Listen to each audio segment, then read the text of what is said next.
My name is Miss Apiwe Mkovane from Onati High School. Welcome to the Eastern Cape Department of Education Broadcasting Studio. Today's lesson is about animal protection and control. I will be covering this lesson for your full understanding, and the topic that we'll be dealing with is external parasites. Right, let's quickly look at the examination guidelines. What does it want us to know?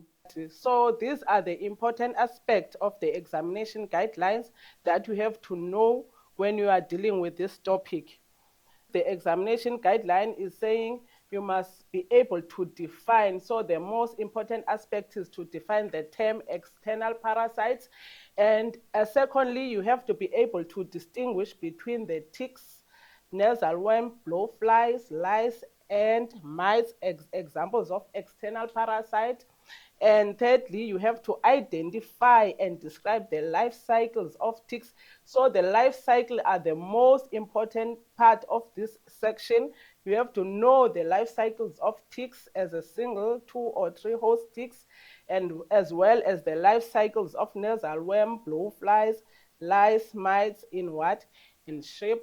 And then you also have to be able to explain the financial implications and detrimental effects of external parasite.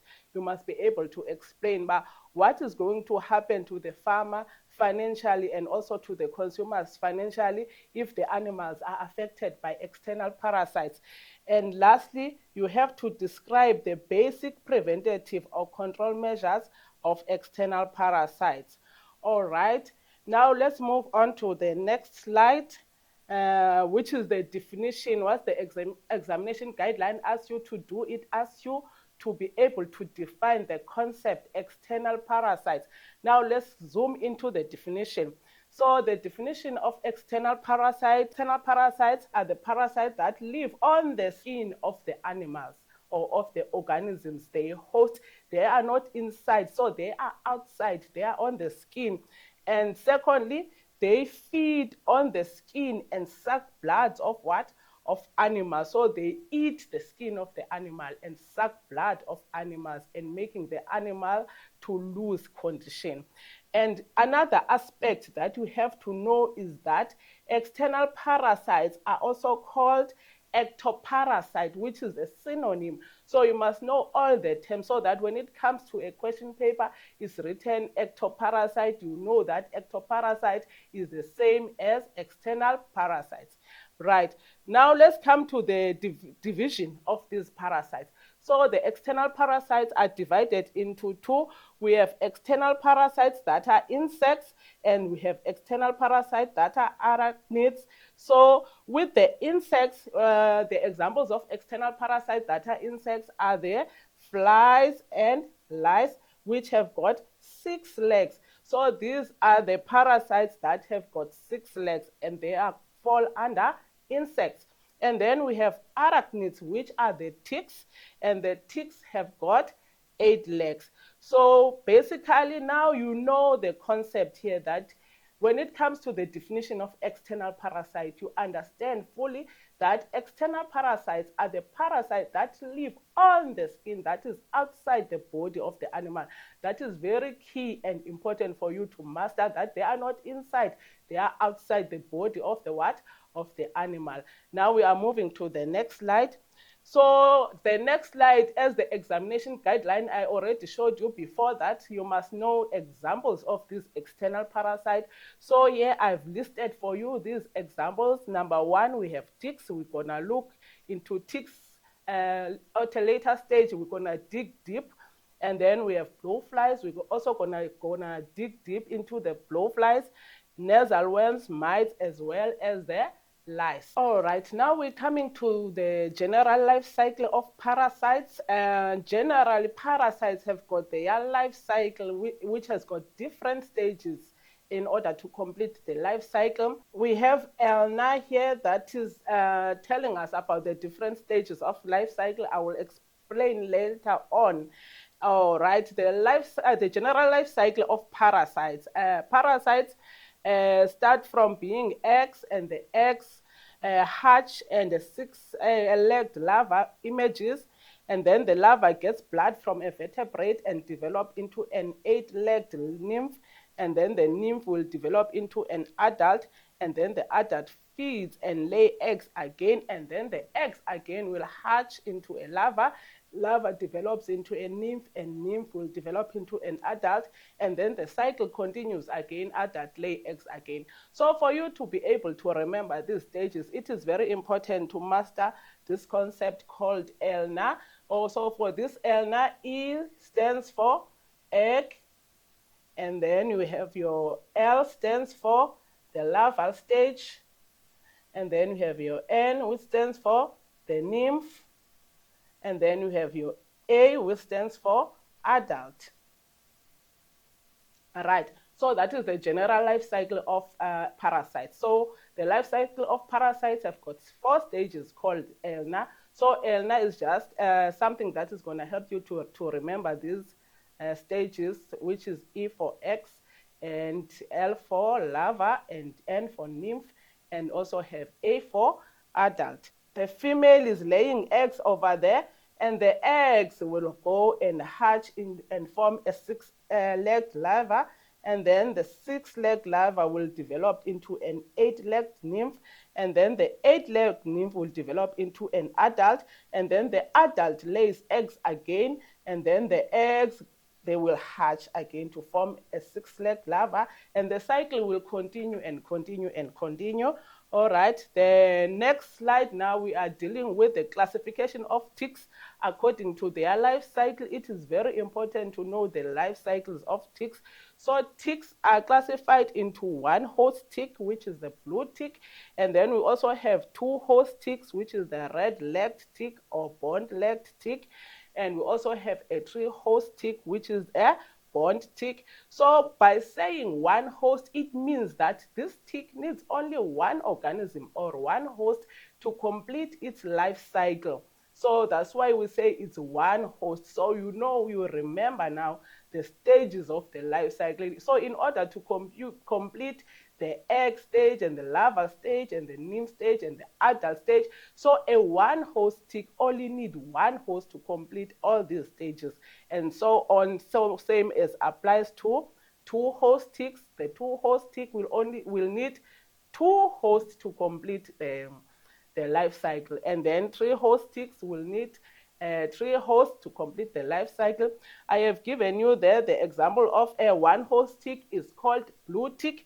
An example of two host ticks is red-legged tick and bond-legged tick, and then we have like three host tick, which is the bond tick. We are moving to the next slide. Now we're gonna zoom deep into the bond tick.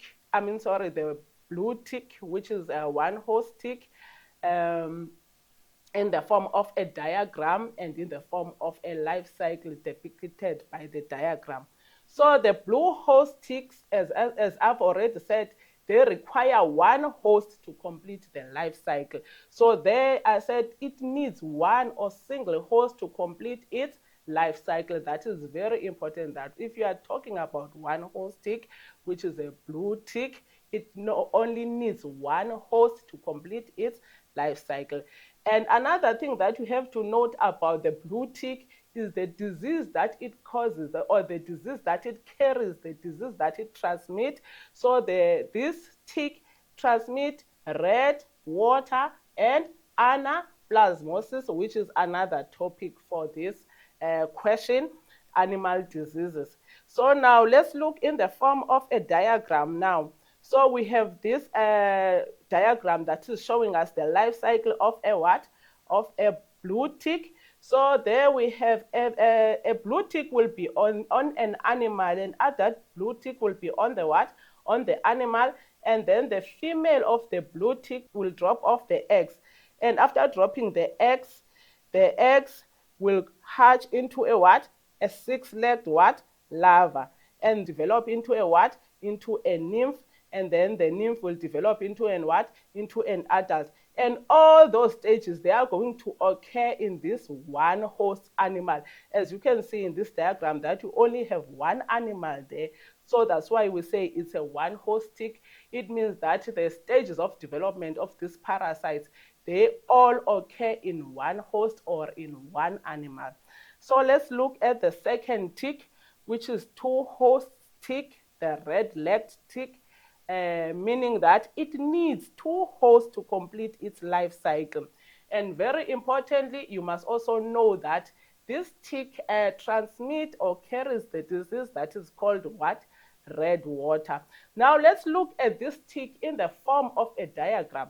So this is the picture of red-legged tick. So you must know, because the question paper can put the picture and say, name this parasite. Okay, the question paper can say, classify this parasite. So you must know ticks are external parasite. And you must also know the names. It means by knowing the names, you also know the picture or the diagram of how does a blue tick look like and how does a red-legged tick look like. So this is a picture of a red-legged tick. So it can come in a question paper and say, name this parasite. So you must be able to know how does a red-legged tick look like. And then we come to a life cycle of this red-legged tick. So this is the life cycle of this red-legged tick. You can see the pie is divided into two, which means we have this host here and we have this host, another animal host. So we say this tick requires two hosts to complete its life cycle. So now we have the adult will drop off eggs, and then the eggs will hatch into a what? Into a larva, and then the larva will attach themselves to this what? To this first host, which is the rabbit here, and then the larva becomes nymphs and leaves the first host, and then they attach to the what? To the other host, which is a cow, as adults. So that's basically the life cycle of a two-host tick, which is red-legged tick. Moving to the third tick, which is bond tick, a three-host tick, a tick that needs three hosts in order to complete its life cycle. And very important, again, you must note that this tick transmits a disease called heart water, which is one of the diseases that are caused by a protozoa. And very importantly, again, you must also note that this is the picture, okay, a diagram that is showing a bond tick. So a bond tick looks like this. When a bond tick comes in a question paper and asks you to name this parasite, you must be able to know how a bond tick looks like and be able to differentiate between a bond tick and a blue tick and a red-legged tick and a bond-legged tick. So let's look at the life cycle. There is the life cycle. It has got how many pies? The pie is divided into three. So 1, 2, 3. So this animal really needs three hosts to complete its life cycle. So now you have this animal as the first host, and then you have this animal as the second host. You have this animal as the what? As the third host. One of these two animals. It can be this one or it can be this one as a third host. So that is all about the classification of ticks according to their life cycles. So summary now, coming to the summary in the form of a table, I simplified that life cycles of ticks. We have a one-host tick, which is the blue tick, two-host tick, the red-legged tick, and three-host tick, bond tick. So all these stages in a one-host tick will happen in one host, and then in two-host tick, so this one will happen in the first host, and then this one will happen into the what? Second host. And then we have the three-host tick. Three-host tick, the eggs and larva, first host, and then the larva into nymphs will go to the second host, and the nymph will develop into adult and come to the what? To the third host, right?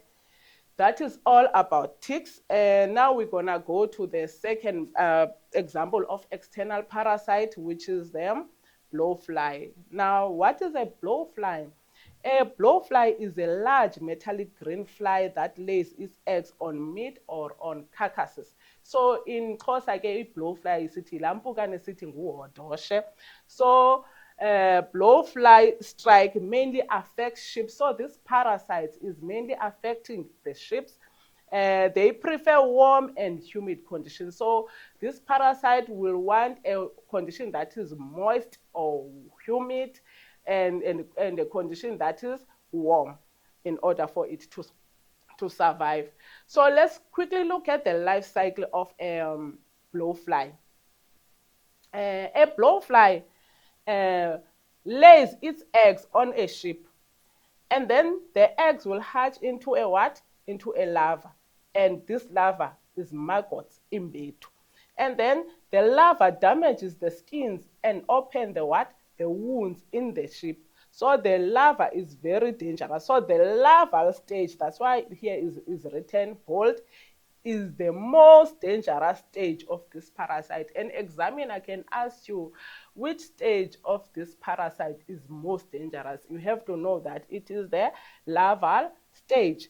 Then the attack it makes on the sheep is called a blowfly strike. So a fully grown larva drops into the soil and turns into a pupa. After 2 weeks, an adult emerges, and then the cycle goes again. The adult will go and lay eggs on the sheep. Eggs hatch into a larva, and then the larva start to damage the skin of the animal, opening wounds, causing skin breaks in animals. And then after that, the larva will fall down and turns into a what? Into a pupa, and then the pupa will form and what? An adult blowfly, which will do the cycle again. So this is a cycle that is going in circles. So now we have a diagram that is showing the life cycle of a blowfly. I was just having few notes about the life cycle of a blowfly. So here we have the eggs. The eggs will hatch and form a what? A larva. So this is the larva feeding on the skin of the animal, and then the larva will drop off. We call it a what? A wandering larva, and then it will form what? A pupa, and then an adult blowfly will come out of this what? Of this pupa. So this is the life cycle of a blowfly. Next, we have symptoms. So an animal that has been infested with blowfly, how are you going to see it? So it will have got skin irritation. The animal will also be restless. The animal will be biting and rubbing the tail because the blowfly is coming to attack the tail area of the sheep, and the animal will have wounds and skin breaks. Right. The next parasite now is the nasal worm. Nasal worm affects the sheep also. They are worms that are in the sheep and goats, and the larva or maggots of Ostrus ovis, which is the sheep board fly. So the sheep board fly goes to the nose or to the nasal cavity of the sheep and lay eggs, and the eggs hatch into what? Into maggots, which feed on the secretions that are the nasal secretions and cause a blockage and cause animal to secrete a thick yellow discharge. All right, so I've already explained here that this nasal worm, it will block the nasal what? Cavity. And then we have now the life cycle of a nasal worm in the form of a diagram. Now here is that a board fly that will go inside the nasal cavity of the what? Of the sheep, and then lay the eggs that will hatch into larva, and then the larva will start feeding now on the nasal cavities of this sheep, causing irritation, causing nasal blockages in this sheep, and this sheep will lose condition. Now, after some time, these larvae are going to be sneezed out or drop off into the ground, where they will pupate and then develop into an adult fly again. Right. Next, let's move to the next slide. Now, symptoms of a sheep that is affected by a nasal worm include irritation of the sinuses. As I've already told you, that the animal will have blocked nose, which is caused by irritation of the sinuses. The animal will be sneezing because the sinuses are irritated. The animal will have a thick yellow nasal discharge because these nasal worm inside the nose of these animals, they are also secreting some substances that cause the yellow discharge. The animal, you see the animal shaking its head, trying to get rid of the what? Of the parasite. And the animal will also be losing weight because it will spend less time grazing, more time trying to get rid of the parasite. Next, we move on to the mites. Mites are also external parasites. They are small 8-legged parasites that are closely related to ticks. So they are closely related to ticks because they've got 8 legs. So what is also key here about mites, you must know that mites are microscopic. So it means they cannot be seen with a naked eye. You need to see them under a microscope. So another important aspect of mites is that you must know that they transmit diseases called scab, mange, and foul disease. So the disease that they cause is scab, mange, and foul disease. Right. So this is the life cycle of a mite in the form of a diagram. So Elna again comes. So here you have the eggs. They are laid on the what? On the host. And then the eggs are going to hatch into a what?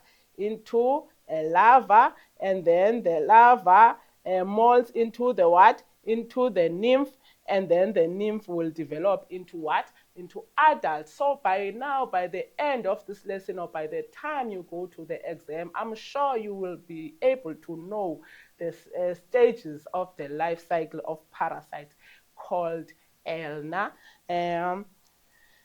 Now, the symptoms of an animal that has been infested with mites include skin irritation because they are also on the skin.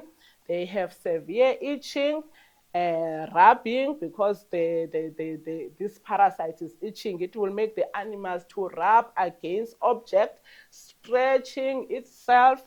So the animal will have an inflamed skin, a condition called dermatitis, and round hairless lesions.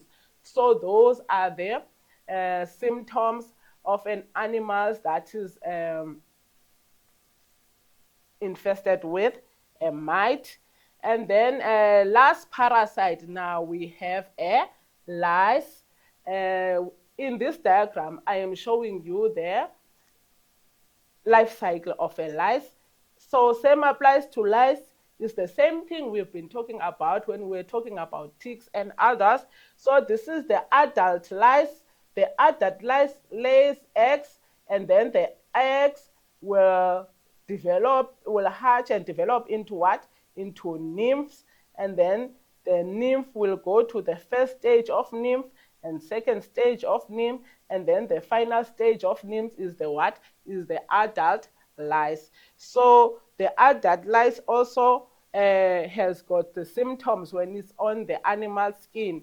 Same applies, it will cause the skin irritation, rubbing against any object because the parasite is irritating the skin of the animal. The animals will be biting their skins, and also the animal will be restless. All right, let's move on now to the next slide, which is the preventative and control measures for external parasites. And also we have chemical control measures, we have biological control measures. Now let's look at the preventative and control measures of external parasites. So the first one is to use integrated pest management, which is also looking at chemical control and biological control. But let's first look at the preventative and control measures. The first one is to use integrated pest management, which is IPM approach. And the second one is to use rest contaminated pastures, which is also the same as rotational grazing in simple words. The third one is vaccinate cattle against tick-borne diseases. So it is also helpful to vaccinate our livestock against the diseases that are caused by ticks. Another preventative or control measure is to practice good hygiene, because these parasites, they thrive in a dirty environment. So make sure that our animals are in a clean environment and they are also clean. There are no wounds that are left untreated. Another method is to do tail docking. Tail docking means cutting off the tail of the sheep. There's another method here that is called crutching. So crutching, meaning that you are only cutting the wool around the tail area of the sheep, or around the back or the terrier where the wool will be soiled with feces and urine. Then you only cut that wool so that it prevents the attack of blowfly. So tail docking and crutching are mainly the preventative measures for blowfly strike. Or trapping of blowflies, that will be just putting a fly catch to catch or trap blowflies. All right, now let's move to the chemical control. Chemical control include use of insecticides as dust and pour-ons. So those are the dips. Dose animal with chemical dosing, we're dosing through the mouth, which is the liquid medication that is administered through the mouth. Apply chemical around infested areas. That is also, you kill the animals around the areas with a chemical. You kill the parasites, you kill the parasites with a chemical in the areas those parasites are infesting. So inject animals with chemicals such as ivomec and ivermectin. So those are also chemicals that are used to kill ticks. The chemicals that are used to treat cattle against ticks are called parasites. Right. Now let's come to the biological control of ticks. You have to introduce natural enemies such as birds. You know those white birds, they eat ticks. So this now is a method you are trying to get rid of this parasite, but you are not using chemical. So it's called a biological control. So the examiner can ask you, what are the biological control measures of ticks? So if you say deep, that will be incorrect, because deep is a chemical measure. So if it wants a biological measure, is a measure that does not have chemicals. And one of them is this one, which is the use of natural enemies to eat this parasite. One of those natural enemies is the birds, those white birds. And using insect growth regulators to break the life cycle of what? Of blowfly. So that is another thing that you can do. Another thing is that you keep poultry near water holes and animal shelters to eat the ticks. So I hope you have mastered now, but these chemicals, you have to control them, and you have chemical control of parasites. You also have biological control of these parasites. Moving to the next slide, coming to the financial implications. So what is going to happen to the farmer if the animals are infested by parasites? The farmer will experience death of animals, because some of these parasites, such as ticks, they can cause the death of animals. So the farmer will lose production. So the farmer will also experience loss of income or loss of profit, because now the parasites are robbing this animal. They're sucking blood. They are damaging the skin of the animal. So the quality of the meat at the abattoir will be low. Hence, the farmer will lose their profit or lose income. When the animal dies, the farmer loses the income. Another financial implication is that Chemical control is expensive, or in simple terms, we call it high cost of medication. To buy those dips or buy chemicals to get rid or to eradicate parasites, it is an expensive exercise. So chemical control is expensive. Loss of production, I've already mentioned it. When the animal die, it loses production, and also, yeah. And then both the quality and quantity of wool are reduced. This is also similar to loss of production. And the cost of expensive equipment. Some of this medication, you have to put them in an equipment such as the dosing gun. So it is expensive to buy the equipment that is used to administer the what? The medication. All right. Now, what is the detrimental effect of external parasites to the animals? So what are the bad things that these parasites do to the animals? One of them is death of animals. So this parasite can even cause the animal to die. They damage the skin of the animal. So they cause skin damage. They stress the animal. An animal that is stressed will lose its production. They make the animals to be restless, wandering up and down about, doesn't know what to do because the parasite is irritating the animal. And eventually the animal will lose the appetite. When the animal loses appetite, then for its production will also be lost there.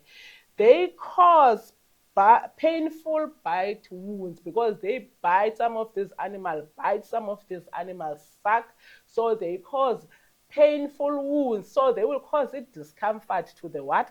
To the animal. They open sores and cause it diseases. You still remember that we said some of these parasites, they cause a red water, some cause a hot water. For example, a bone tink will cause hot water. Some of the parasites like the mites will cause mange and scab.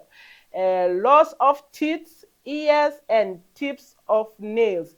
Some parasites will even go to an extent of eating the whole ear of a cattle. So the cattle will lose some body parts such as the teeth and ears.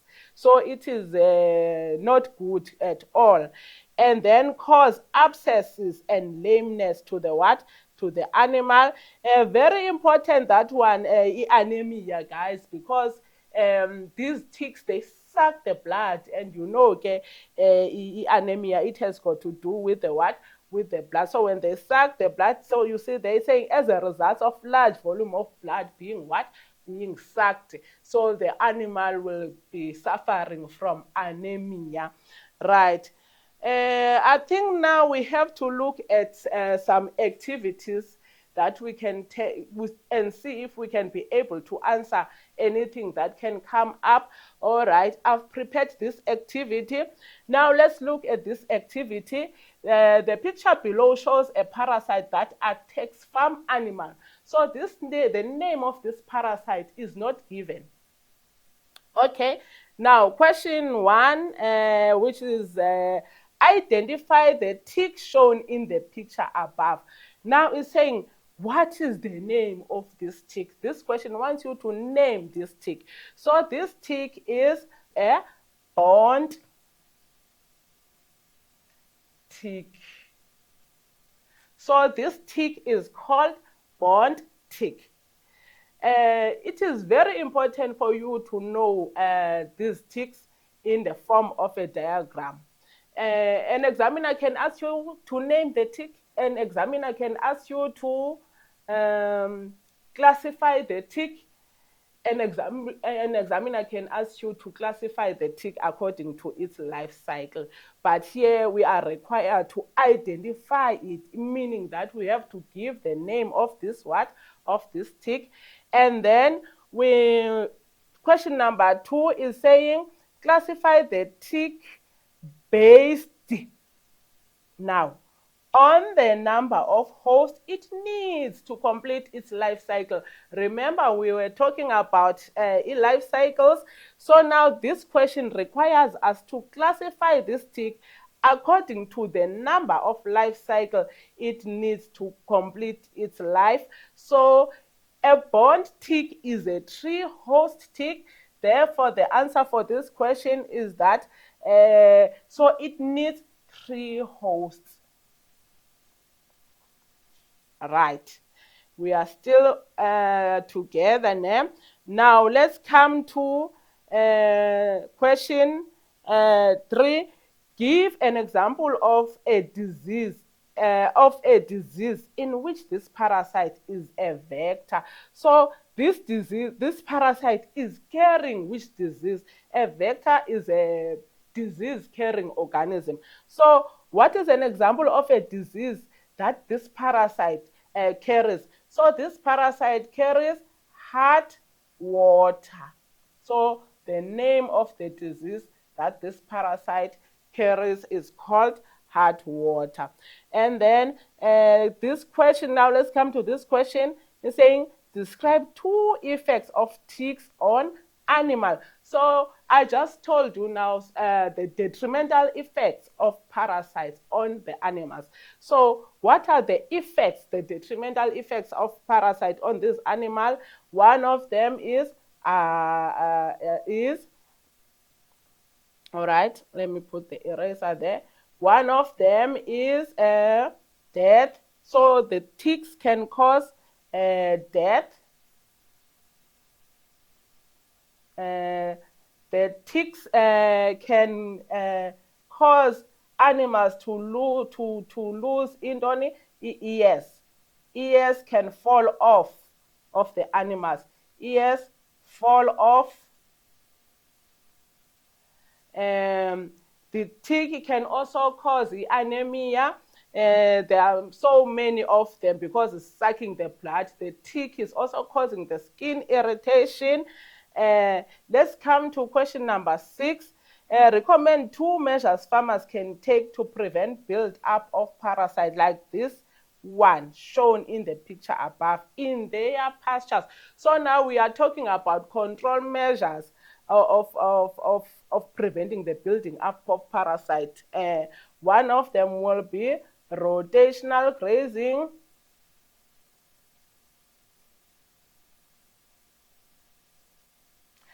And the other one will be felt burning and frequent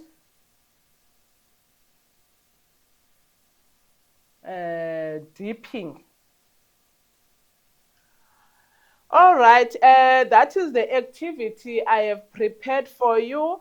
I hope by the time you go and write that examination paper on the 27th of September, there's nothing that you are not going to know when it comes to external parasite. Now we have come to the end of our lesson.